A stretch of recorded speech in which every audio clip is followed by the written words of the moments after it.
Jonas, chapitre 3. La parole de l'Éternel fut adressée à Jonas une seconde fois en ces mots. Lève-toi, va à Ninive, la grande ville, et proclame-y la publication que je t'ordonne. Et Jonas se leva, et alla à Ninive selon la parole de l'Éternel. Or Ninive était une très grande ville, de 3 jours de marche. Jonas fut d'abord dans la ville une journée de marche. Il criait et disait, « Encore 40 jours, et Ninive est détruite. » Les gens de Ninive crurent à Dieu, ils publièrent un jeûne, et se revêtirent de sacs, depuis les plus grands jusqu'aux plus petits.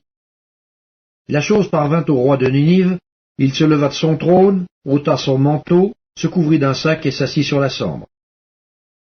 Et il fit faire dans Ninive cette publication, par ordre du roi et de ses grands. Que les hommes et les bêtes, les bœufs et les brebis, ne goûtent de rien, point, et ne boivent point d'eau.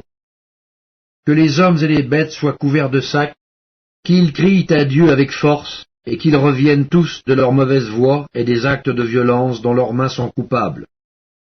Qui sait si Dieu ne reviendra pas et ne se repentira pas, et s'il ne renoncera pas à son ardente colère, en sorte que nous ne périssions point. Dieu vit qu'ils agissaient ainsi et qu'ils revenaient de leur mauvaise voie. Alors Dieu se repentit du mal qu'il avait résolu de leur faire, et il ne le fit pas.